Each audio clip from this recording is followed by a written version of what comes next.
Welcome back to the channel, everybody. Thanks for tuning in for the first episode of Getting Back to Our Roots.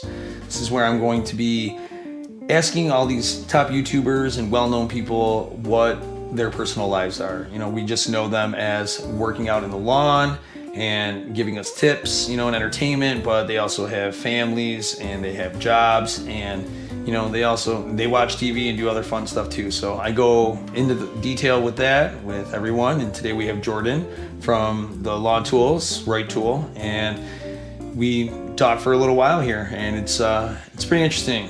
He gets really down into it about his channel and why it was created, and a lot in his personal life, and it's pretty interesting. So stay tuned. And then also I want to say thank you to everybody for helping me get to the 1,000 subscribers on YouTube, and I'm going to be doing a giveaway in this video. It's going to be the Lawn Energizer from Simple Lawn Solutions, the Root Hume, Soil Hume, and the 1648. They're all going to be the hose end sprayers. You just need to comment in below what is your favorite movie and why, because Jordan's movie is pretty interesting. So you got to watch it to find out what that is. So without further ado, let's get this started. All right, so if you could, for the camera, if you could state your name and your city and state and what type of grass type you have. My name is Jordan Netzel, but you may know me better as Right Tool, from Northwest Arkansas. I doubt anybody would know the city name, so that's as specific as we need to get there, because a lot of people don't even know where Arkansas is on a map. This is transition zone.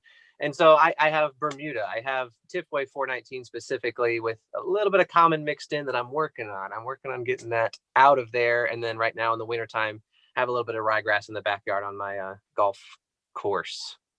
Yeah, I just saw that in the video. You just painted the grass to help it out. That in that video with your brother, how you painted the lawn, that was awesome. That was really painted Left Tools lawn. That was good old lawnstar providing that that lawn paint.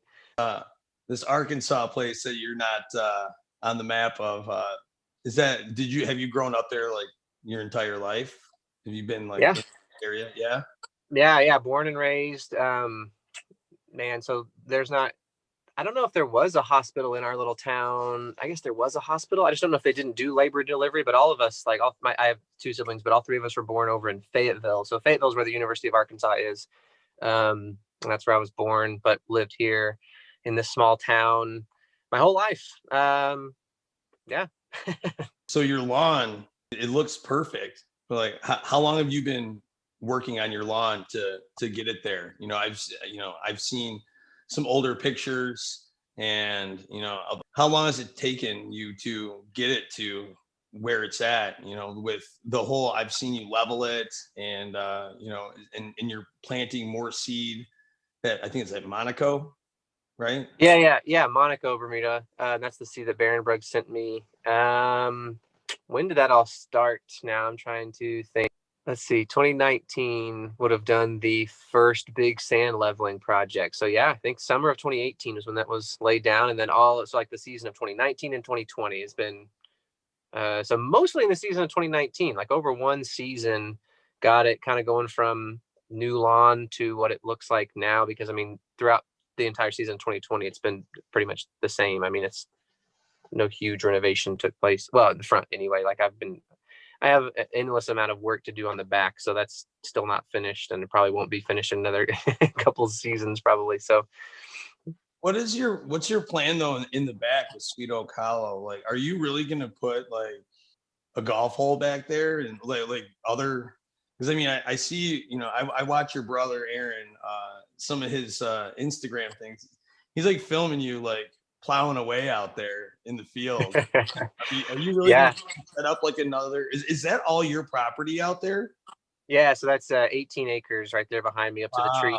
Yeah, so right behind my house. It's that sort of coincidence how that worked out. We bought the land actually first from the doctor that retired when I bought into the practice, and so I actually bought that land from him when he moved away. I saw another video that you had where I think you had the father-in-law and your brother. You guys were playing golf, and if there you go, that green is in your backyard, like what I envisioned was you had other fairways out there going to that green, and I was just thinking in my head, like, hopefully he's got some money in the bank to fix windows at his house, because people are just gonna be hitting at your house. And I was just like, I don't know, maybe he'll have some other greens, because then your house is like a target. Oh So no, so you're giving me too much credit, because the other green is right next to the first green. So they're both, they're aiming at my house. And in fact, so we did the full, like, I did a bunch of stories on Instagram where we documented that round with my father-in-law and then left tool. yeah. That's the second round of golf. The video that's coming soon, like maybe today, maybe the weekend. It should be here pretty soon. That video is documenting the first round of golf that Left Tool and I played on Sweet Oak Hollow. But the Instagram stories, actually, that round of golf that we played, my brother nailed my neighbor's shed. So yeah, it's definitely, it gets kind of dicey, and it's probably not the smartest move, but we tools don't like to do anything the correct way, or the maybe classical way. I'm not sure what to call that by convention. Make the lawn fun again, right? So Make the lawn fun again. That's absolutely right. this is really cool hearing this, because I've been watching you guys since before you guys, like, I remember when you guys hit 1,000 subs. It's always been Sweet Oak Hollow. Come, like, you had one, like, come join me. In my dream. You had a video where I think you were flying a drone around or something like that, and you were just showing like the plan, and like it's all coming together now. So it's really cool. It's impressive, man. It's really cool. Yeah, it's been a lot of work for sure, but we're not even like halfway to where I want to be. So there's a lot a lot still left to do. With the near perfect lawn, at least perfect in our eyes, and to achieve a lawn of this status, you must be doing YouTube and working on the lawn full time. That's the only way. It's what it looks like, and that you have no work, no family, no friends, which is obviously not the case. Like, how do you do it? How do you maintain all of this? And like you're growing in YouTube. It's like, can you elaborate, like, I guess, what your normal life is? With doing the lawn care, like, because it just seems like it's impossible to have it all. Right.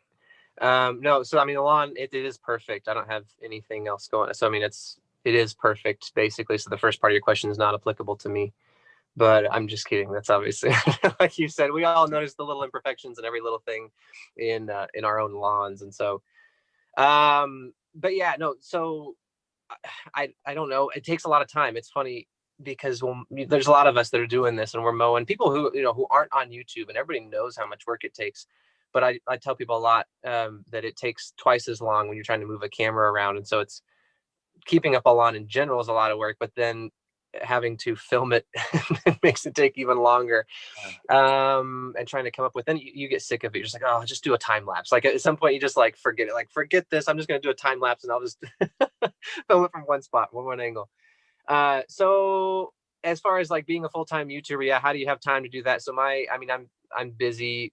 So I'm an optometrist. I don't know if I feel like I've talked about that before, but so I actually have Fridays off for the most part. I'll work some Fridays, and there are times we'll get behind, or like every other Friday when I can, because we don't have room in our clinic for all of us to work at the same time necessarily. But there are days that I can work on Fridays sometimes.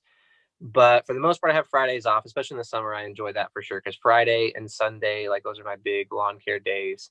And the extra day helps a ton for sure. But I'm even like mowing after work in the summertime, because it doesn't get dark, until like 8:30, whatever. So I can get out and mow. Whereas like in the wintertime, if I had to mow the ryegrass like after work, it just doesn't happen because the days are so short. Like, what I'm saying is that there's a lot of time you're putting into your property, to make it look like that. But then you also are optometrist. You're working full time there. You're working, and then obviously you have a family too, and that takes up every bit of time. Right. Extra spare time. So no, I mean, I work close to 40 hours, because we do 4 days a week, but we'll do longer days. So like kind of make that start working at 7:30 and then work until 6 some days, and then 5 other days when we close. Anyway, so longer days on those 4 days. But then having a family, I have 2 kids and one on the way actually here probably in the next couple of weeks is what we're thinking, just based on thanks. So yeah, gonna get even more busy here soon. But as far as balancing, that's sort of like part of the early story of YouTube and getting started in this and trying to edit videos and figure all that out. It takes up a lot of time. And so I would try to do that in the evenings. And that, as much as probably anybody can understand who's married, started some arguments and just like trying to sacrifice time with, because you have to sacrifice some time, right? You have to sacrifice something, because whatever you're doing, whether that's, maybe some people are watching Netflix for 3 hours a day, you know, like you could take that time and you could be doing what I'm doing, because I don't watch Netflix 3 hours a day. Like, anyway, so you have to sacrifice something, I guess, is what I'm telling you. So mine, like, definitely family time gets sacrificed, and I try to incorporate that into lawn care as much as possible. And so little tool will be out there, you know, with his little plastic lawnmower, and we're running around, or I'm trying to do this before people are up and at them. Basically, it changed when these arguments would happen, and I'm sacrificing family time in the evenings trying to edit videos. This is something that started for me back in optometry school, actually in grad school, when I was sacrificing time with my wife to work out in the evenings, and she wasn't a fan of that, understandably so. And so I said, okay, fine, I guess I'll start working out early in the morning. And one of my buddies and I would get up, and we'd meet up at the school. They had a gym there, and so we'd go like work out early in the morning, shower, and then go straight to school. So I was basically then getting my workout done before she was awake. And so in my mind, that was like, she can't complain, because I'm not stealing her time anymore. I'm not sacrificing family time, because that's time that I normally would have been asleep.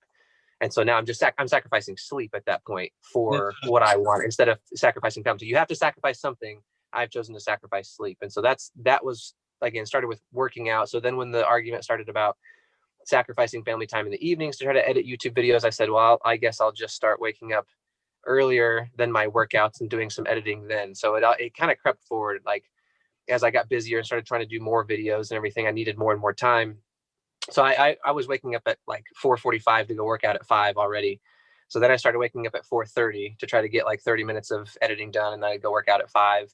And then I needed a little more time. And I think that worked its way down to like 4:15, and then 4. And finally, like I decided I wanted to have a full hour. So I started waking up at 3:45, and I'll like, get dressed and kind of get up and then try to be here editing and edit from 4 to 5. Man, it's you're on that Mark Wahlberg schedule. It's like the Rock. Those guys get up, wake up at 4, hit the gym, and then it's like you got like most of your day done before anyone's even awake. In my personal life, whenever I try and do YouTube videos, I'm actually on the opposite schedule.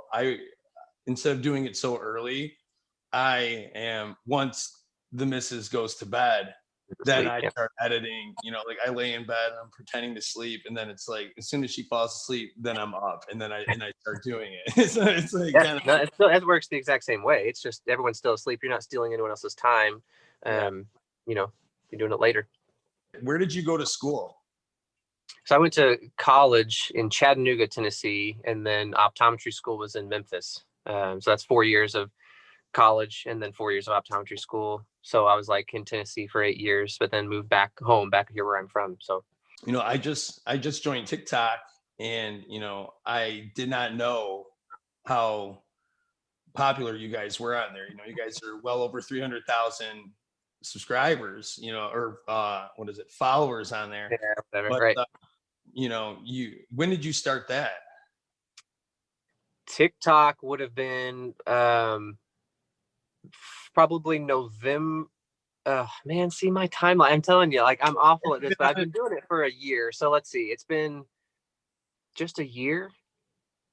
Or has it been two? It's been longer than YouTube, or shorter than YouTube? Shorter than YouTube, yeah. So it's been, I think it's been a little over a year, because it was it was in the fall of 2019. Because I found TikTok and I was like, oh, I should start this. So you remember Vine? Do you remember Vine? Oh yeah. So I was on Vine. That was when I was in optometry school, and I made a couple of videos that sort of caught some traction or whatever. And it was one of those, like, you get that feeling, you're like, oh, that sort of like viral feeling. You're like that. But basically my whole thing was like, I was seeing these people on Vine, these people, the Paul brothers, and like that literally their lives changed.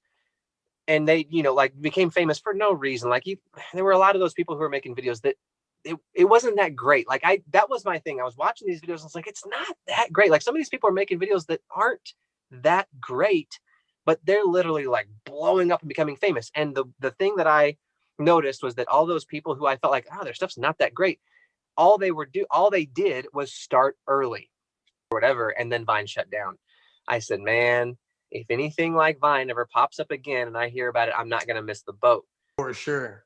But on that TikTok, that that TikTok, you know, On that TikTok. the old man, like, yeah, that TikTok.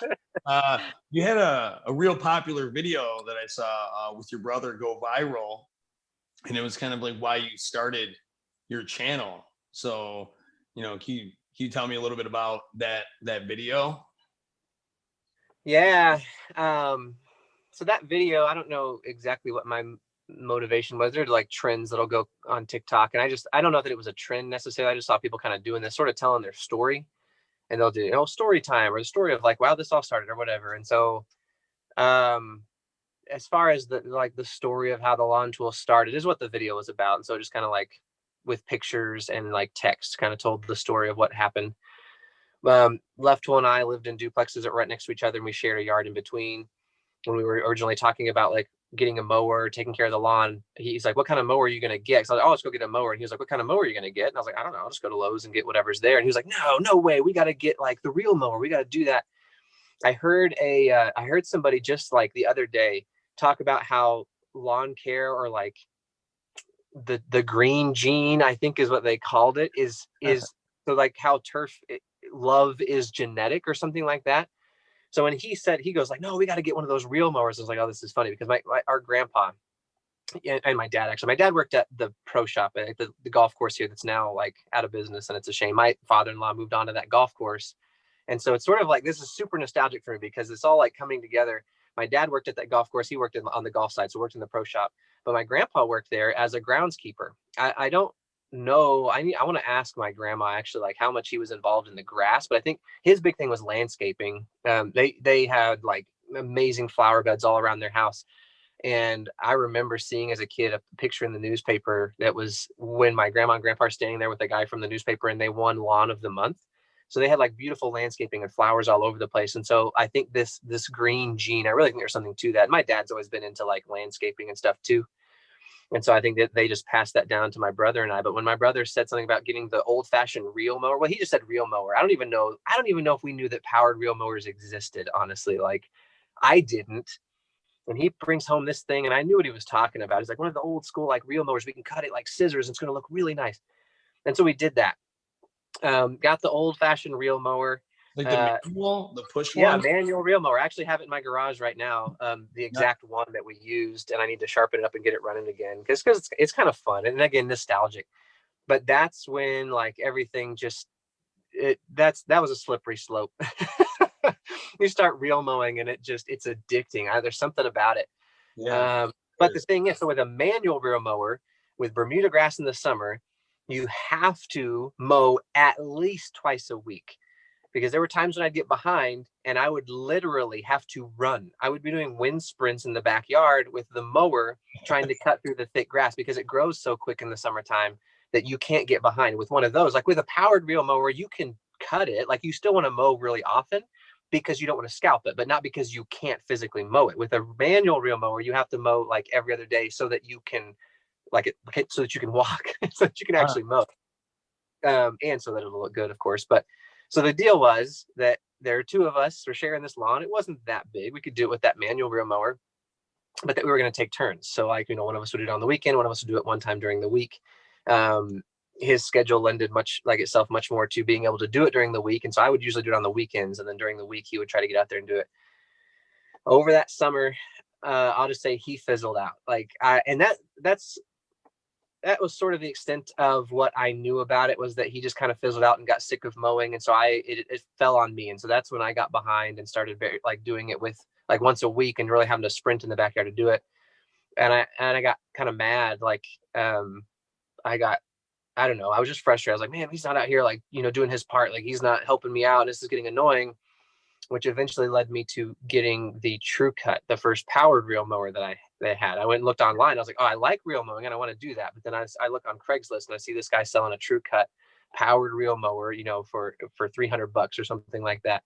And so I was like, I'm in. Like I got that thing and it changed my life. It made it a lot easier to reel mow because I could cut the taller grass. That's the one, like your brother is in the TikTok video. He's like pushing it. He has it, right? With that, exactly right. Yeah, with his long mullet, where that in the like logo with his mullet or whatever. That's the same days that he had that. So anyway, that's like, going farther, we take a step back, and I was mad at him for not, like, in my head, I never said this to anybody. I just like bottled up, like, whatever, I'm just going to like mow. Like, I just have to do it. So I'm just going to do it. And then like later on find out that the reason that he was not mowing was because he wasn't even motivated enough to get out of bed. And, or like much less leave the house or get outside or anything. And so in Clint. Okay, so he just was like really really fighting like depression pretty bad, and so like just I didn't know anything about it at the time. My wife is actually a clinical mental health counselor, and so a big part of this process for me has been learning about depression and learning that like it's not just for me. It's been like I'm the person who's guilty of saying like, well, why don't you just stop being sad? Like, why don't you just go outside and do something? Why don't you just find a hobby or whatever? Like, and making it sound like way too simple, but it's actually way more complicated than that. And what's funny about that is that in school, like going through, optometry school, like we have to talk about all this sort of stuff, and you're actually learning about receptors and how they're not you selective serotonin reuptake inhibitors will keep serotonin in the system longer so that it can be combined with the receptors. And so I know how this works, and I know that people can have malfunctions in that system to where they physically don't have the right things in order to stay motivated and to basically just be happy, because my serotonin receptors work just fine. And so I don't understand that. And so there's been a long process of my wife having to teach me what that means, and that it's not just like get your butt up, get out of bed and come mow, keep up your end of the bargain. Like, he literally didn't have the motivation to get out of bed some days, most days at the time. Like, it was I mean, I experienced the same thing, like what you're talking about. And, it's how you're saying like, oh, you're guilty of, oh, just stop being sad and stop being like that. I mean, that's how it was for my family too. They're just like, I went through phases of depression, and, that's a thing that people don't know about me, and, I went out and, got help for it. And, me being in the lawn has really helped me.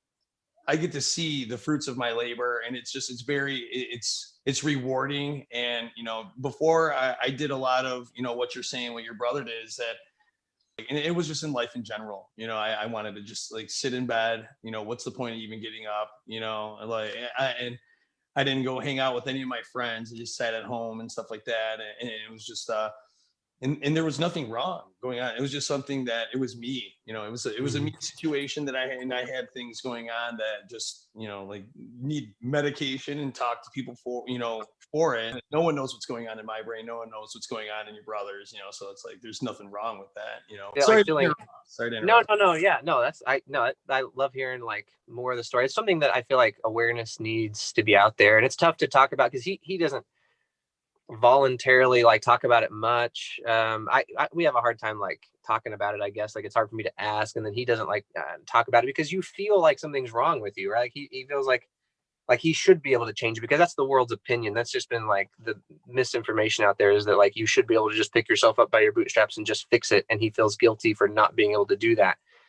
Whereas like I know that's not the case, but it's been hard for us to like talk about it. I don't know. We're not great at that. Maybe that's a family thing. That's the environment we grew up in. But he has talked about it some. And at one point kind of like told the story a little bit, where I got a glimpse to where he was talking about that manual reel mower. And there would be times when I'd go out in the front yard to mow, and I'd be like, wait, what? He came out and mowed like 2 strips. Like, he mowed like 3 or 4 stripes, like along his driveway. I'm like, why did he quit? Like, what in the world? You don't have the excuse that the mower ran out of gas. There's no gas. Like, how in the world? Like, what is your excuse? I would be so mad. Like, I was literally like so angry that the situation, just like, oh, I have to come out here and mow. He's not doing it. And there would be like 4 or 5 strips just mowed. And I'm like, well, why didn't you just keep going? What's wrong with you? Anyway. And then hear the story later, that part of his like journey through that was with lawn care, and how mowing, I don't know if you'd say helped or whatever, but that's something he used as like a way to get himself up and outside. So like, he would tell himself, he's like laying in bed, he's like, okay, I just need to get up out of bed and go do something. I'm just going to go grab the mower and mow 1 pass. And so he'd get out there and he'd mow 1 or 2 and like get out, okay, get moving or whatever. And then eventually he'd like, okay, I did it. Like, at least I checked off that box. I got outside and I did something and felt at least a little bit accomplished. And the next day he might try to do 2. And the next day you might try to do 3, or like whatever, a few days later.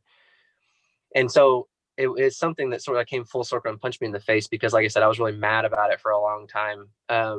And then figured out like, oh, that I feel really stupid for being for being mad about that, when that's like, I had no clue what the situation was. Yeah. So me being the person who doesn't understand exactly how it works at the time, then I say, like, I find out that there's depression going on. It all sort of came to a head, and that was a big deal. So I'm the fixer, and so I'm the doer, and I'm like, well, I'm gonna do something. So we're not great at talking, and so I can't just like go and like talk to him about it or whatever. So like I come up with a scheme, right? This is my grand plan that I'm gonna come up with and do this YouTube channel. I'm gonna make this YouTube channel about how we mow our lawn, because it was easily the nicest lawn like in that neighborhood. There's a bunch of duplexes, so there's a bunch of renters. So no one owns their lawn. They don't care as much about like their lawn as homeowners usually anyway. Mm-hmm.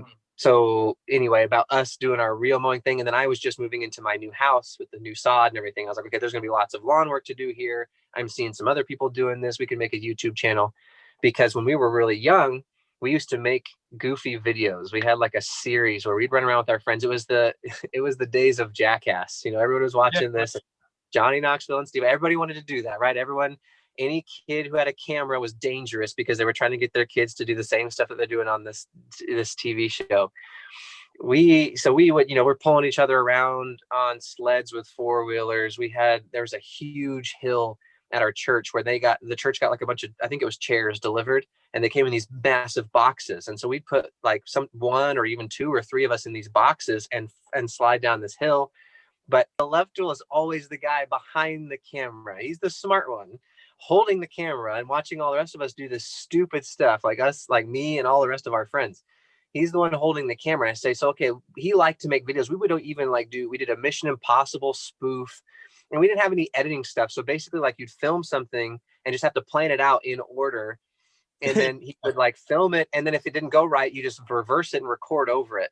And so then you record the next scene or whatever. And then we would film bloopers on purpose at the end, because we had no way to edit the bloopers to take them over there. So we would like film bloopers on purpose, made like a Mission Impossible, made like a Saving Private Ryan. One of our friends' name was Ryan. And so we called it Saving Ryan's Privates. And like, anyway, had these goofy videos that we would make when we were younger. So all this is going on. I'm like, okay, lawn care, YouTube is the thing. He likes making videos. Maybe I can get him motivated to do something, or give him a new hobby if we start a YouTube channel, and like give him something, like give him a motivation or purpose or whatever. Because he edited a video for us announcing that my wife was pregnant. Like we filmed me telling all of like our family members. Mm-hmm. And so like their reaction stuff, we put it up on YouTube to kind of announce that to everybody, Facebook or whatever. He edited that video, and I was like, so he has this editing software. It's something that he seems to like or whatever. So maybe I can get him motivated to start editing some stuff and coming out and helping with my lawn work, because we've liked lawn work. Again, we've got the green gene with our grandpa being the groundskeeper. And anyway, that was my thought process. And so we started the YouTube channel, but you guys are doing stuff together though, man. It's like that. Yeah. That helps out, because another thing with me, like I have an older brother, and I don't get to share anything with him. We were neighbors, and it's upsetting to me, that I can't even go down and say hi to him.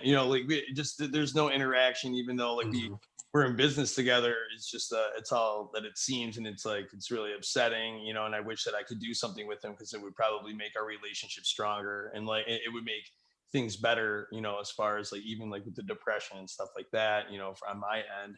I'm willing to bet you're doing more than what you think. In the last year, I mean, his life has changed, and he's like doing amazing. I mean, he's married, and they've got a daughter, and then another one on the way. So like he's doing awesome.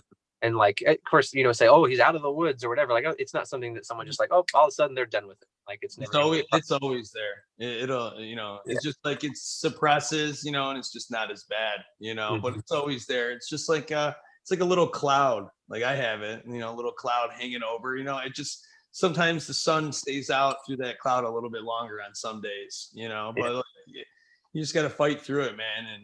And with the YouTube, and doing, this thing with your brother, like, are you guys really like, do you want to get to like Adam Sandler's house? Because that's at the end of the video.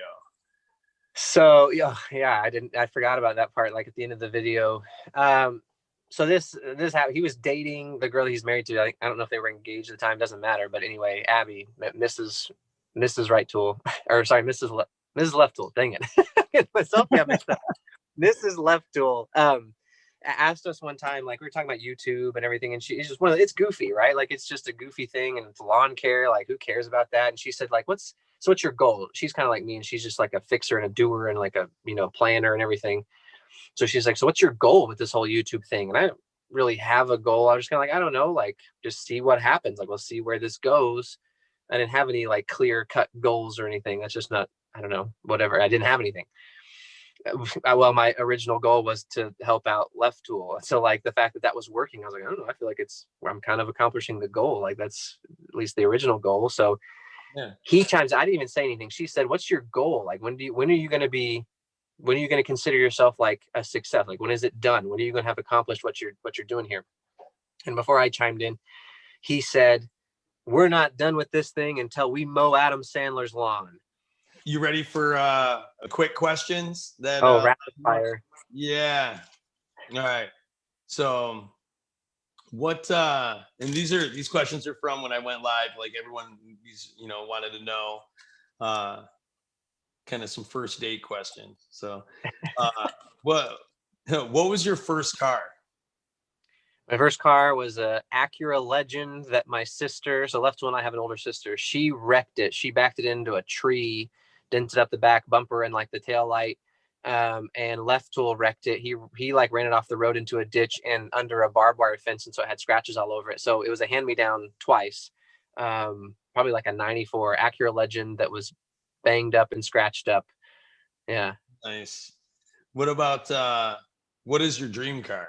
I'm all about the mall crawlers, like having a truck or a Jeep that looks like it can go, mountain climbing and then just taking it to the mall. That's kind of my thing. I'm not like You kind of have your dream car already. So mine's like a salvage title, like beat up Jeep or whatever. And it's fun because I can be hard on it. Like I don't have to baby it or anything. I throw dirt, stuff in the back and mowers and everything, whatever. I can like beat up on it a little bit. And so I don't want anything that I have to baby, I don't think. What is your favorite food? Fun fact, I am vegetarian, and so the food, the food conversation gets super weird super fast, because if I'm vegetarian, there are some like plant-based and or tofu-based dishes that these companies make that are like made to mimic like meat, and from what I've heard from people who like compare it, like it tastes nothing like the real thing. And I know that, I'm not saying it does, but like some of those are actually like some of my favorite things, as weird as that sounds. Wow, I had no idea you're a vegetarian. It's something you don't talk about on the channel. I mean, this is what this interview is about. Is not so much grass; it's getting back to the roots and who you are. Stuff. So you are a vegetarian. So I know my weird thing. Yeah. So, do you play any instruments, or did you play any instruments? Yeah. So actually, I played the saxophone from like 5th grade all the way through high school. So I played that. Your videos, you have music that has the saxophone. My fiance is like, I hate the saxophone. Like, these are the best videos. They're hilarious. And but the saxophone, it makes sense.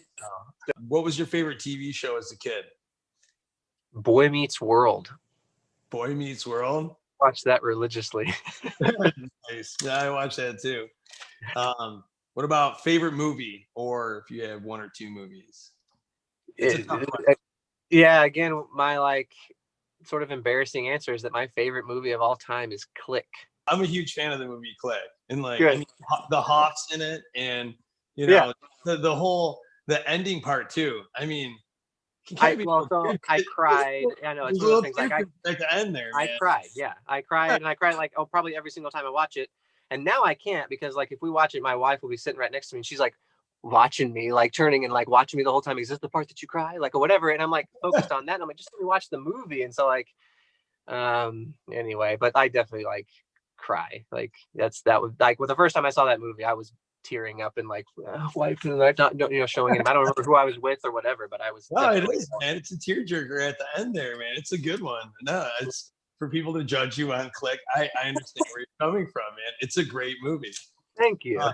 Do you have a favorite series or something that you watch on there on Netflix? I think it's on Hulu. Not that I think the same concept, but we've been watching recently Last Man Standing. My sister was really into that show, and so we've been kind of binge watching Last Man Standing. But man, my favorite show, and I like it because I'm like the only person that knows about it, and I'll quote it all the time. And my left tool, of course, he makes fun of me for this one too, because he's like, it's not that great, whatever. But it's like, it's my show. Like, I don't know why, but like, it's one that I know about that I don't feel like anybody else knows about. There's one called Happy Endings. I'll check that out, man, because Yeah. I need something to watch because now they got rid of The Office on Netflix. So now I need a new show. So if we got into the Jeep, what type of music is playing in there? But so just like really, like legitimately, what will be playing? Like if we get in the Jeep, start it up, and what comes on the radio? What kind of music do you listen to? Because Yeah, it's literally all the time. What's on in there is the local Christian radio station. Like that's just what's always on in there. And I'm so I'm in the like do praise music at church, and so a lot of the songs that we sing there are from the radio. And so part of it's like, oh, I can like hear the songs before we sing them there and kind of practice them, whatever. But like also just that's the type of music that I've recently liked listening to. My workout song, like if I'm trying to lift something really heavy, if I'm wanting to get super motivated and get like the most, like amped up possible, is The Devil and the Huntsman from the movie Arthur. I haven't seen the movie, but that song, The Devil and the Huntsman, amps me up so much. And if I need to be able to, like, if I want to push like max effort for a lift or something, I'll turn that song on in my headphones, and like I'm the only person around and everything else in the world shuts out. Like that's my jam. what is your favorite color? It's been orange for a long time. Orange or green, I guess, like have kind of been my favorite colors for most of my life. Orange and green. All right. And then but I probably have to honorable mention the Volt yellow, right? Because of my shoes, the lawnmower that I painted this color, like, and you obviously saw that and you sent me this hat. So like, I thought that was your favorite color. well, I mean, it is one, it's up there. Like I said, historically, like orange and green. I mean, but Volt yellow, it doesn't come up all that often that you get to use this color for things. So yeah. Then they have any siblings, and do they care about grass at all? And I mean, obviously your brother, Aaron's older, right? 2 years older than me, and then 2 years older than him is our sister, who lives right across the cul-de-sac. That's the mother of the Neff Tools, if you've seen them pop up in my videos. She has the grass gene a little bit. She's out there mowing and trying to make her lawn look better, asking me questions, and I'll go spray pre-emergent, and I'll spread fertilizer out there sometimes. And she, does it. She has 4 kids, and like, so she's super busy. So what is your favorite drink? Dr. Pepper. Dr. Pepper? Yeah. Which I think that's come up in YouTube before too, but like, anyway, that's it. That's Left Tool and I both like just die for Dr. Pepper. Dr. Pepper. And then when it comes to YouTube, what was your first lawn content that you watched? So I fell in love with a guy who is crazy about his lawn, just the passion for like mowing his own grass. He's a real mowing guy, 2 guys. But the first one that I remember seeing on YouTube that I watched, like a binge watch, and then I watched like religiously whenever he'd upload a video, is Mr. Connor Ward. I watched Connor religiously, and he was one of the main reasons that I wanted to start at YouTube. Like he was so passionate about it and just unapologetically passionate about grass. As weird as it is, he was like, I don't care. Like, it's just my hobby. That's my thing. And I do it. And then John Ware was another one that I watched a lot because his lawn was just mesmerizing. It was to watch him real mow and just keep it so perfect. And he was passionate about it too. He's not as goofy as Connor about it, but like, you can tell he's obviously passionate about the craft. What are a couple favorite channels that you watch on YouTube? It's called Tiger Turf Talk. 25 subscribers. I'm number 25. It's brand new. Like it's something like just during COVID, because of he's teaching, he's doing the Zoom stuff and just putting it up on YouTube. But Tiger Turf Talk is like one of my new favorite things to watch, because he's doing these interviews with these guys that are, to that level where it's like, oh man, I aspire to like somehow. Yeah, and that's one of my goals actually with the YouTube channel, is to get with some of these guys and do the LT Turf series, take that to sports turf and celebrities' houses. Like that's that path I said to Adam Sandler or whatever. There's at least a connection there, because that's where we want to take LT Turf. So listening to these guys who are these, like revered pros, like Ole Miss is literally like wins all the time for like most beautiful campus in the United States. And he's talking to the guy who's literally the one who makes all of the decisions and keeps that up. So it's pretty cool. Awesome. I'm gonna check that out too, man. It's Yeah. Tiger Turf Talk. I wrote that one. Tiger, yeah, I guess that's their mascot for the school. But I ordered a T-shirt already. I'm excited about the Tiger T-shirt coming in. You're a fan, you know. I am, yeah, I'm a fanboy. But yeah, man, this is really fun, you know, It and was fun. getting to know the other side of you, you know, and where it all started. So yeah, thanks for taking the time, man. You bet, you bet. No, this has been awesome. Thanks for having me. Cool. All right, man. Well, I guess this ends this first. This is the first episode. We're gonna kick off with this one. Oh And wow, I didn't know that was the premiere. I would have dressed up a little nicer. I wore my junkie T-shirt. I'm just kidding, Aiden. Cool. All right, man. Well, I guess we'll be done with this, and I guess I'll see you on YouTube, man. All righty, man. Yeah, we'll talk to you later. Awesome. All right, take it easy. That wraps it up with Jordan, everybody. Thanks for tuning in. Make sure you subscribe to the channel for the future ones, because the next one I have coming up is Justin the Lawn Whisperer. And also, don't forget to comment below your favorite movie. That way you can be entered in the giveaway. And then there's also going to be another giveaway when we interview Justin. So thanks for tuning in, and we'll see you guys in the next one.